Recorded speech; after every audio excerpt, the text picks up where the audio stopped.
Hello students, आज हम लोग रियल नंबर चैप्टर फर्स्ट को डिस्कस करने वाले हैं। इसमें एमसीक्यू बेस्ड पूरा क्वेश्चन जो होगा एमसीक्यू होगा। क्लास 10th मैथ्स वालों के लिए बहुत ज़्यादा इंपॉर्टेंट है। ठीक है, जैसा आप जानते हैं कि इस बार भी यूक्लिड्स डिवीजन लेमा एल्गोरिथम जो है नहीं आने वाला है। तो ये जो भी क्वेश्चन तैयार किया गया है वो यूक्लिड डिवीजन लेमा को छोड़कर तैयार किया गया है, उसको इसमें नहीं शामिल किया गया है। हाँ, एक दो क्वेश्चन उससे रिलेटेड मिल सकता है तो अलग बात है। इसमें आर.डी. शर्मा से लेकर सबका एमसीक्यू जो है शामिल है। ठीक है, तो एक भी क्वेश्चन स्किप मत कीजिए और बने रहिए मेरे साथ। चलिए, तो हम लोग देखते हैं नेक्स्ट क्या है। पहला मेरा क्वेश्चन देखते हैं। फर्स्ट क्वेश्चन मेरा क्या है, तो फर्स्ट क्वेश्चन है the decimal form of 129 upon 2 to the power 7, 5 to the power 7, 7 to the power 5 क्या है। तो जैसा हम जानते हैं कि डिनोमिनेटर, ये डिनोमिनेटर है। डिनोमिनेटर अगर 2 का पावर m और 5 का पावर n रहे, मतलब सिर्फ 2 का पावर रहे और 5 का पावर रहे, तब तो हम कहेंगे टर्मिनेटिंग है। अगर ऐसा नहीं है तब हम कहेंगे वो नॉन टर्मिनेटिंग है। क्या है? Non terminating. तो क्या नॉन टर्मिनेटिंग है तो ये रिपीट करेगा कि नहीं करेगा? तो नॉन टर्मिनेटिंग बट रिपीटिंग, ये रिपीटिंग होता है। ठीक है, हाँ ऐसा। अगर इस फॉर्म का नहीं है तब, ऐसा है तो क्या हो गया, ये हो गया टर्मिनेटिंग। टर्मिनेटिंग, चलिए सही बात है। तो यहाँ देखिए भाई, ये 2 का पावर 5 का पावर तो है, 7 का पावर भी है, तो ये क्या हो गया? Non terminating but repeating.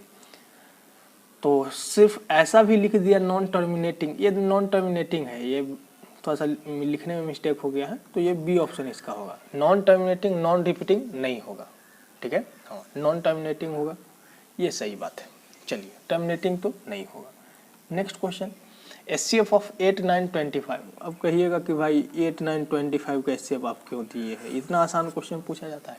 तो नहीं, मैं ये आसान के लिए नहीं दे रहा हूँ, मैं ये इसीलिए दे रहा हूँ कि इसमें एक कॉन्सेप्ट है, उसको मैं बता रहा हूँ कि एचसीएफ जो होता है ना, वो हमेशा होता है डिफरेंस ऑफ 2 नंबर से छोटा होता है, smaller than difference of 2 numbers. ठीक है, ये कॉन्सेप्ट है, तो इसको माइंड में रख के हम बनाएंगे। जैसे यहाँ देखिए 2 नंबर कोई उठा सकते हैं, 25 - 9 ऐसे, लेकिन हम तो जो डिफरेंस छोटा आएगा उसको लेकर चलूँगा। तो यहाँ डिफरेंस 9 - 8 क्या है? 1 है।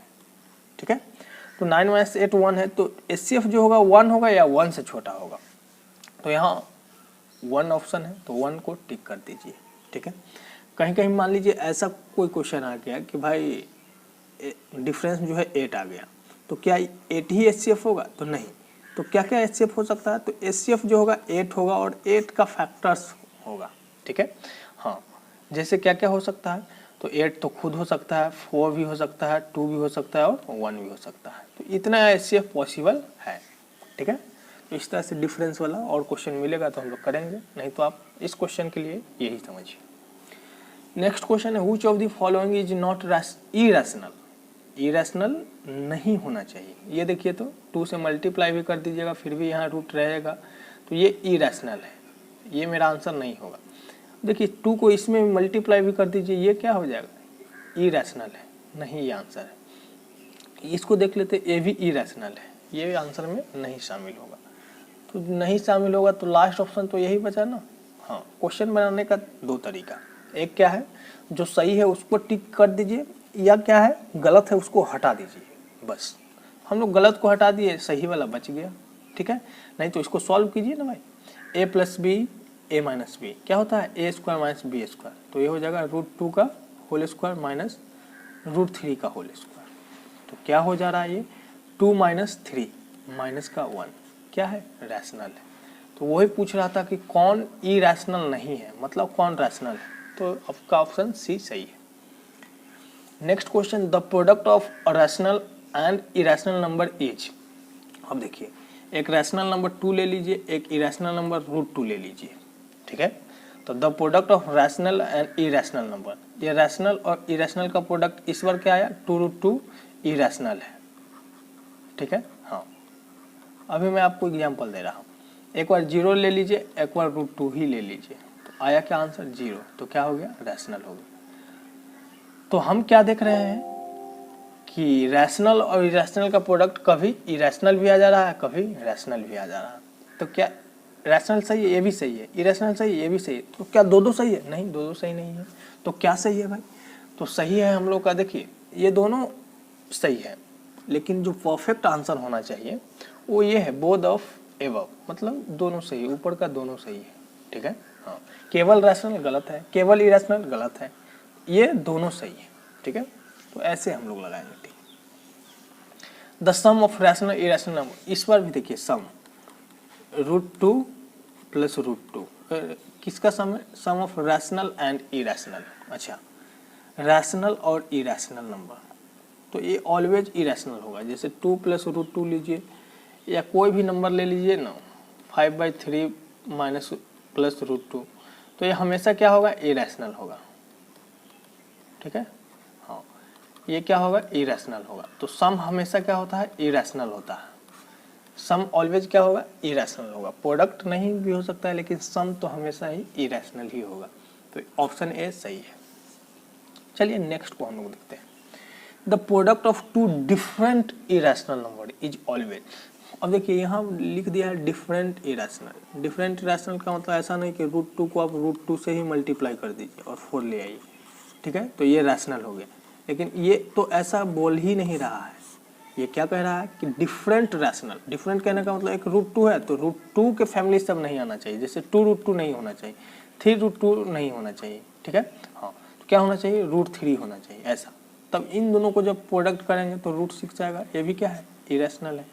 और कोई भी नंबर ले लीजिए, जैसे -√2 और 3√3, क्या होगा? इरेशनल। तो अगर डिफरेंट है, डिफरेंट कहने का मतलब जैसे √2 है तो अब √2 उसमें नहीं रहना चाहिए, तब वो डिफरेंट रैशनल नंबर कहलाएगा। तो product of two different irrational number always irrational, तो ऑलवेज इरेशनल, ये बात सही है। The sum of two irrational number is always. अब देखिए 2 इरेशनल नंबर, एक √2 ले लीजिए, एक यहाँ तो डिफरेंट नहीं बोला है भाई, एक और √2 ले लीजिए, तो ये 2√2 आ गया। हम ऐसा भी कह सकते हैं कि एक √2 ले लिए, एक -√2 ले लिए, और इन दोनों को क्या कर दिए? ऐड कर दिए। तो जैसे ही ऐड किए ये क्या आ गया? 0। तो यहाँ तो आया इरेशनल, ठीक है, और यहाँ क्या आ गया? रैशनल आ गया। तो हम क्या कहेंगे? हम कहेंगे कि रैशनल भी हो सकता है और इरेशनल भी। तो इरेशनल, रैशनल, रैशनल और इरेशनल, तो ऑप्शन सी सही है। ठीक है,